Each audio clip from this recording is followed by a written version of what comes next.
Hello everyone and welcome back to the part 2 from lesson 1. Now let's take a look at this periodic table and focus on one element. Let's choose carbon. As we learned in the previous lesson, the symbol of carbon is C and it has 6 protons, which means its atomic number Z equals 6. But how did we get this number? Before we answer what the number 12.011 really means, let's take a step back and think about something we use every day. Length. Let's say I want to measure the length of these blue lines using different rulers. The wooden ruler gives 3 centimeters, and the plastic ruler also gives 3 centimeters. Here, you can see different types of rulers, whether they're made of wood, plastic, or metal. They all follow the same standard. All rulers have the same standards, 1 centimeter, which is fixed length. Now, look at this large cube. Imagine it weighs exactly 10 kilograms. If we divide it into 10 equal smaller cubes, each one would weigh 1 kilogram. Simple, right?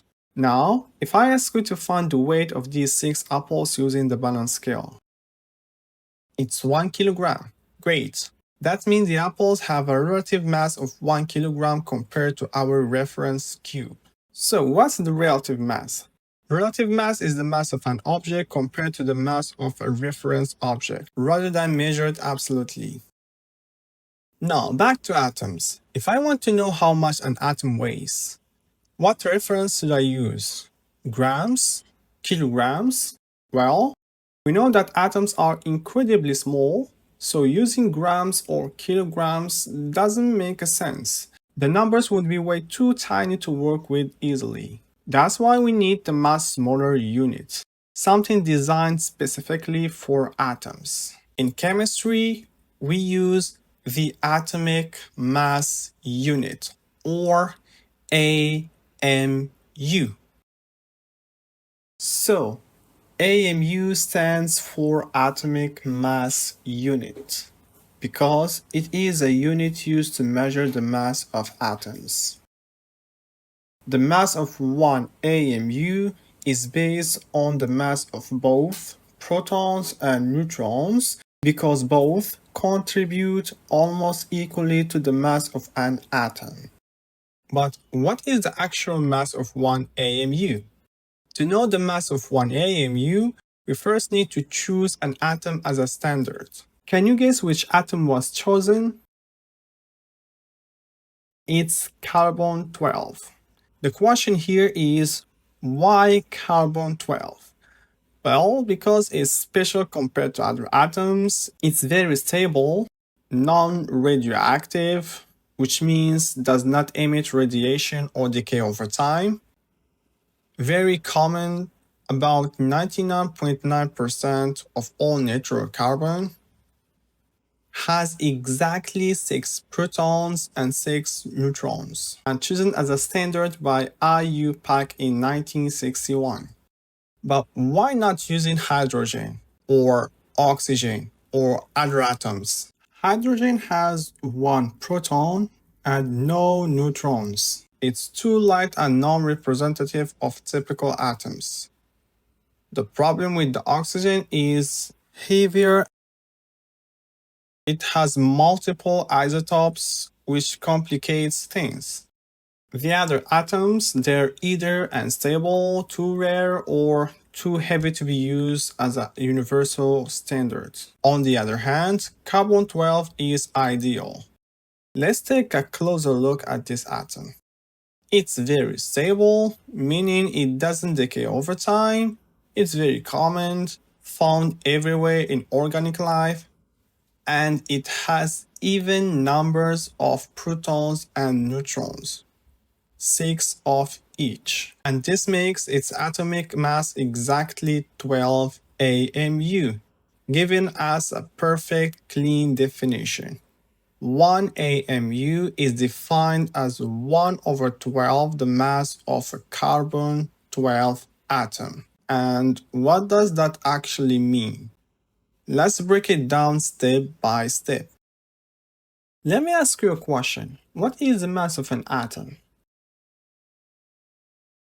In general, the mass of an atom is approximately equal to mass of protons plus mass of neutrons plus mass of electrons.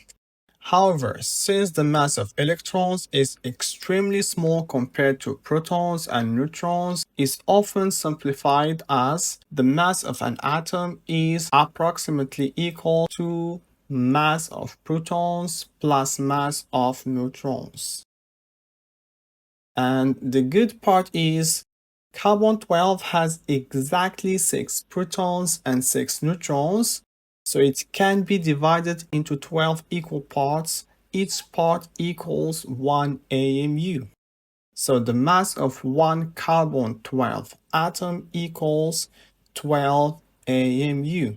That's why we use it as a standard. 1 AMU is defined as 1/12 the mass of a carbon-12 atom. It's the standard unit for measuring atomic mass. And that leads us to the values in this table: mass and charge of electrons, protons, and neutrons are known through precise experiments, not just calculations. So I explain it clearly in a separate video. Let's use these values to check the mass of carbon-12. The total mass of individual parts of carbon-12 is 6.043 plus 6.051 plus 0.003.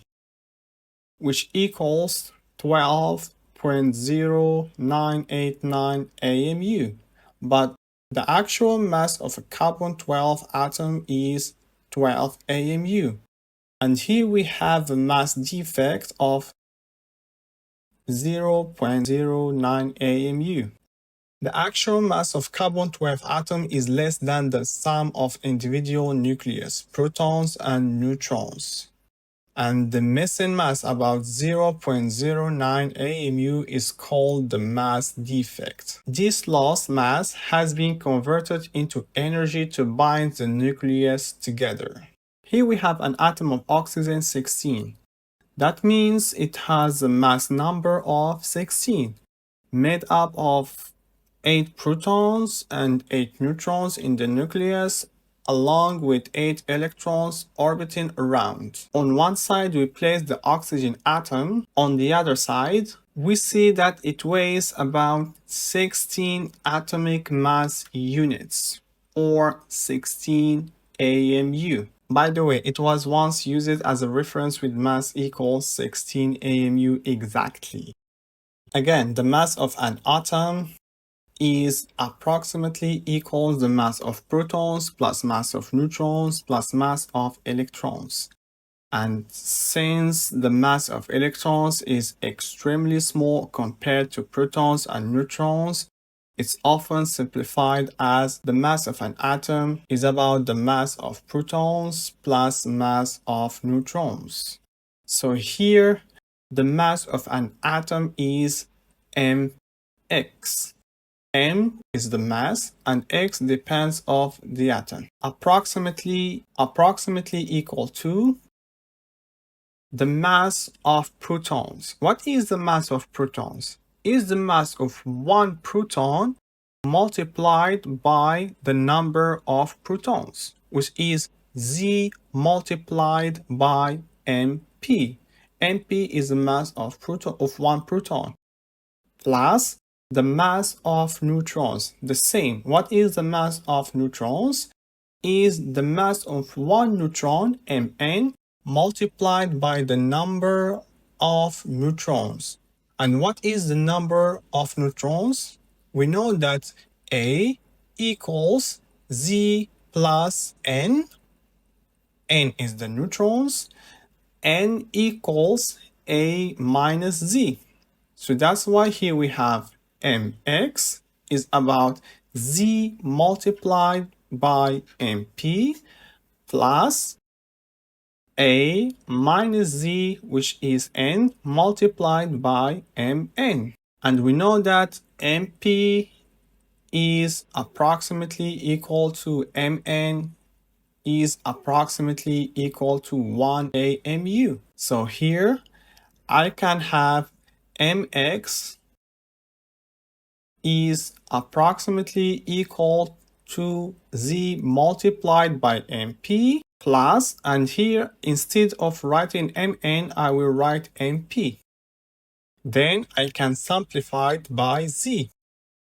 That gives Mx equals A multiplied by MP. And what is MP again? MP is about 1 AMU. And finally, we get Mx is approximately equal to A AMU. So the mass of an atom is approximately equal to its mass number of atomic mass units. The mass of oxygen in AMU is 16 AMU, and the mass of nitrogen in AMU is 14 AMU. Now let's take a look. What do we have here? There are 10 red balls and 10 green balls. So a total of 20 balls. The red balls each weigh 1 kilogram, and the green balls each weigh 2 kilograms. And the question is, what is the average weight of the balls? So to know the average weight, there are two ways. The first one is 10, the number of the red balls multiplied by 1, which is the weight of one red ball, plus 10, the number of the green balls multiplied by 2, which is the weight of one green ball, divided by 20, which is the total number of the balls, equals 1.5 kilograms. So the average weight of the balls is 1.5 kilograms, or there are 10 red balls and 10 green balls.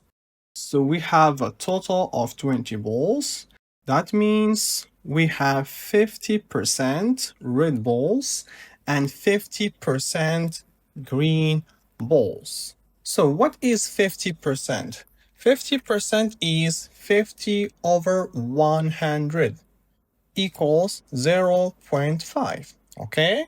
So here we have 0.5 multiplied by 1 plus 0.5 multiplied by 2. 50% of red balls plus 50% of green balls equals 1.5. Is the same, right? Great. So the red balls weigh 1 kilogram and the green balls weigh 2 kilograms. And the average is exactly in the middle, 1.5 kilograms, because we have 50% of each. Great. So let's take another example. I made two different versions of the phone. The first one is G1, which weighs 207 grams. And the second one is G2, which weighs 307 grams. But here the thing is, most phones are G1. We have 90% of the phones are G1 and only 10% are D2. The same question, what is the average weight of the phones? We take the weight of each type, multiply it by its percentage, and then add the results. We have 90% multiplied by 207. So now we're talking about G1 plus 10% multiplied by 307, which is D2. 90% is 90 divided by 100, and 10% is 10 divided by 100. Okay? So 90% is 0.9 and 10% is 0.1. So the result is 217 grams. The average weight of the phones is 217 grams. And 270 is much closer to D1's weight because we have 90% of the phones are D1. And this is exactly how scientists calculate the atomic mass of an element. They look at the different version of an atom called isotopes. As I explained in the previous lesson, isotopes are different versions of an atom. The atom have the same number of protons but different number of neutrons. Let's explore the atomic mass using boron as an example. If you look at the periodic table, you'll see the number 10.81. But where does this number come from? Boron exists in nature as two different isotopes. Boron 10, which has 5 protons and 5 neutrons, giving it a mass of 10.01 AMU. Boron 11, which has 5 protons and 6 neutrons, giving it a mass of 11.01 AMU. These isotopes don't exist in equal amounts. About 19.9% of boron atoms are boron 10, and a much larger 18.1% are boron 11. My question is, what is the average of all isotopes? Or, what is the atomic mass of boron? The atomic mass is the weighted average mass of all isotopes of an element, measured in atomic mass units AMU.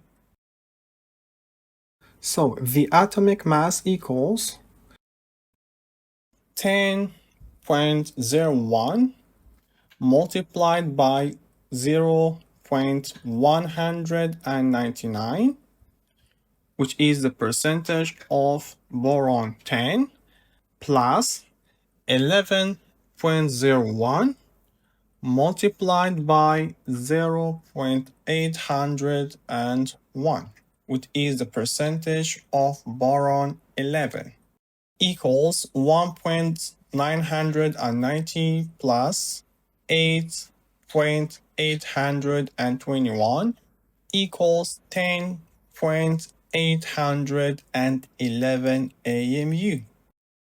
And this is exactly the number written under the symbol of the element, and it is its atomic mass. 10.881 is much closer to boron 11 because 80.1% of boron is boron 11.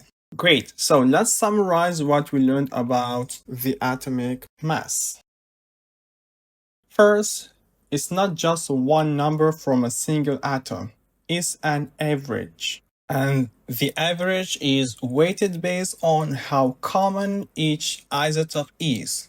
That means their percent abundance. You can find it on the periodic table, usually below the element symbol. The unit is AMU, or atomic mass unit, where 1 AMU equals 1 over 12 the mass of a carbon-12 atom. We have other names of atomic mass, include relative atomic mass, average atomic mass, or atomic weight. Great, so let's explore atomic mass using the element chlorine. If we look at the periodic table, we see that the atomic mass of chlorine is about 35.45 AMU. But how did we get that number again? Let's break it down.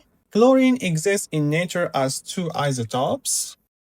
Chlorine 35 with 17 protons and 18 neutrons, giving it a mass of 34.9689 AMU. Chlorine 37 with 17 protons and 20 neutrons with a mass of 36,9659 AMU. But these isotopes are not equally common. About 75.76% of chlorine atoms are chlorine-35, and the remaining 24.24% are chlorine-37. To calculate the atomic mass of chlorine, we use weighted average based on their abundances. The atomic mass equals 0.7576, which is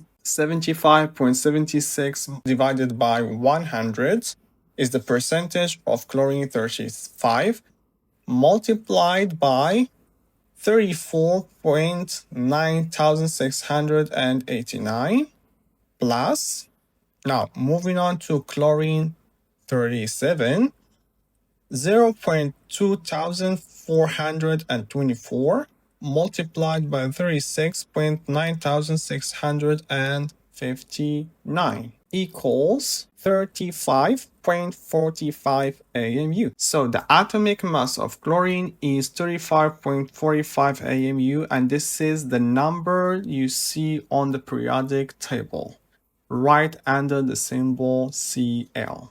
And we have 35.45 is much closer to 35 than 37. The average gets pulled toward the more abundant isotope. But here's the thing, we can't do chemistry with just one atom of chlorine. That might sound strange at first, but it's true.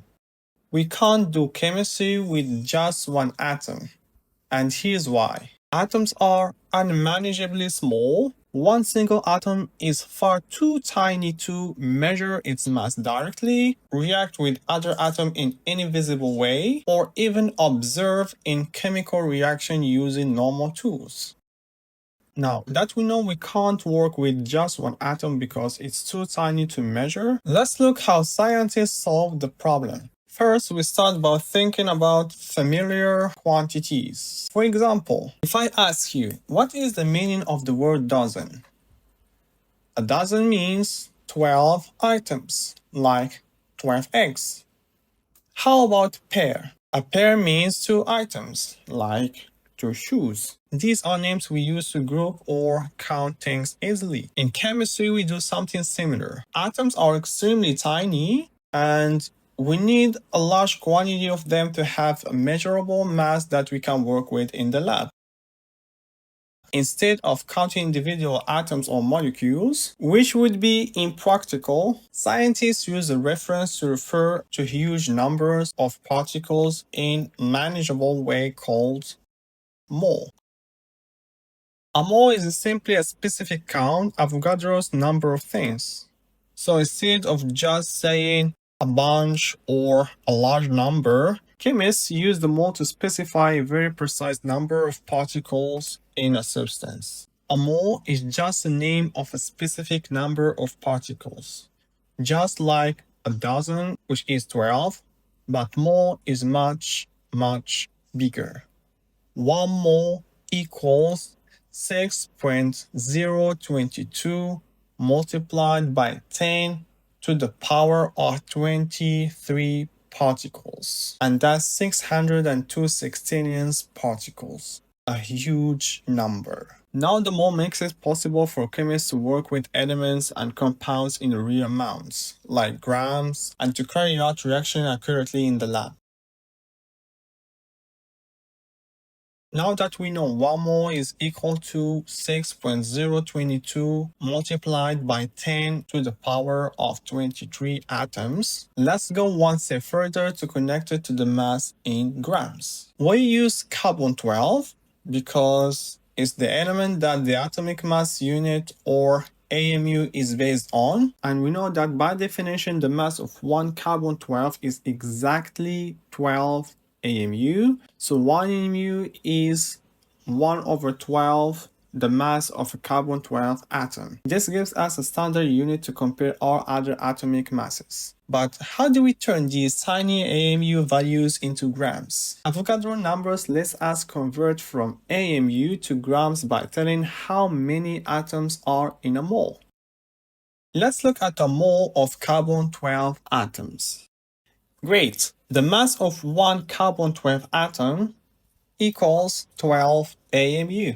We know that. And from this, 1 AMU equals 1 of carbon-12 divided by 12. And here we know 1 mole of carbon-12 atoms equals 6.022 multiplied by 10 to the power of 23 carbon-12 atoms. That means 6.022 multiplied by 10 to the power 22 carbon-12 atoms equals 12 grams. Exactly what do we have here? Great. So here the mass of one carbon-12 equals 12 divided by 6.022 multiplied by 10 to the power of 23. Great. Now back to 1 AMU. What is 1 AMU? 1 AMU is 1 over 12 multiplied by this, the mass of 1 carbon-12. And what is the mass of carbon-12? The mass of carbon-12 is 12 grams divided by 6.022 multiplied by 10 to the power of 23. So here I can simplify by 12 and I get 1 AMU equals 1 over 6.022 multiplied by 10 to the power of 23, which gives 1 AMU equals 1 over in 8, Avogadro's number, and it's in grams. And finally, 1 AMU equals 1.67 multiplied by 10 to the power of minus 24 grams. So now we've talked about atomic mass in AMU. Let's see what it really means in grams, a unit that we can actually measure in the lab. Let's take oxygen-16 as our first example. The atomic mass of an oxygen-16 atom is 16 AMU. And we also know that 1 AMU is equal to 1.67 multiplied by 10 to the power of minus 24 grams. An extremely small number because atoms are incredibly tiny. So to find the mass of one atom of oxygen-16 in grams, we simply multiply 16 multiplied by 1.67 multiplied by 10 to the power of minus 24 equals 2.65 multiplied by 10 to the power of minus 23 grams. That's the mass of just one atom of oxygen. Almost impossible to weigh directly. Now let's take a look at nitrogen-14. Its atomic mass is 14 AMU. Multiply that by the same factor. 14 multiplied by 1.67 multiplied by 10 to the power of minus 24 equals 2.32 multiplied by 10 to the power of minus 23 grams. So again, we get a very small number. These masses are so tiny, which is why we normally work with moles, a huge collection of atoms, to make measurements possible in lab. Great, so let's connect everything we've learned so far about atomic mass, gram, and the mole.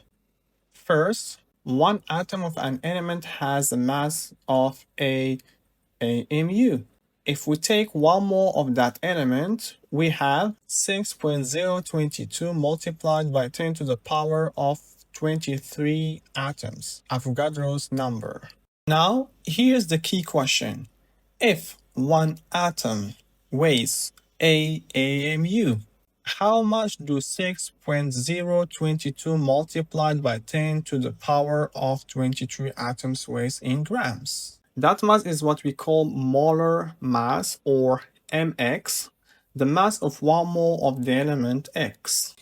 Great, so mx equals 6.022 multiplied by 10 to the power of 23 atoms of X multiplied by AMU divided by 1 atom. And we know that at the macroscopic level, 1 AMU equals 1 over 6.022 multiplied by 10 to the power 23 in gram. So here, instead of writing A multiplied by 1 AMU, I'm gonna write this. So that gives 6.022 multiplied by 10 to the power of 23 atoms of X multiplied by A multiplied by 1 gram over 6.022 multiplied by 10 to the power of 22 atoms of X. So I can simplify by this. And in the end, I will have mx equals A in gram per mole. So the molar mass of oxygen 16 is 16 grams per mole. Gram atomic mass, also known as atomic weight or molar mass, refers to the mass of 1 mole of atoms of a specific element. It is measured in grams per mole and numerically equivalent to the atomic weight of the element. Now, linking the mass to the number of particles. Grams. This is standard unit of the mass that we can measure easily in the lab. It is macroscopic, talking about the large scale unit, meaning it's something we can physically weigh with a balance. Moles. This is a unit of amount, which tells you how many particles, atoms, molecules, etc. you have. The number of particles in 1 mole is always Avogadro's number. So when you see gram per mole, it's a way of telling how many grams of a substance correspond to 1 mole of that substance. Great, so let's summarize what we learned. First, the AMU. We began with the atomic mass unit, or AMU, a very tiny unit used to express the mass of an atom. 1 AMU is approximately equal to 1.66 multiplied by 10 to the power of minus 24 grams. It's small because atoms are incredibly small. We use AMU to describe the mass of a single atom, such as saying the mass of 1 atom of oxygen is about 16 AMU. Second, the atomic mass. We know that the atoms exist in different versions. The atomic mass is the weighted average of all naturally occurring isotopes of an element, measured in AMU. Let's take chlorine as an example. Chlorine has 2 main isotopes, chlorine 35 and chlorine 37. The average atomic mass is 35.45 AMU, and that's the number shown on the periodic table. And we said that the number is extremely small, so that's why we need the mole, which is the counting unit. Just like a dozen means 12 items, a mole means 6.022 multiplied by 10 to the power of 23 particles.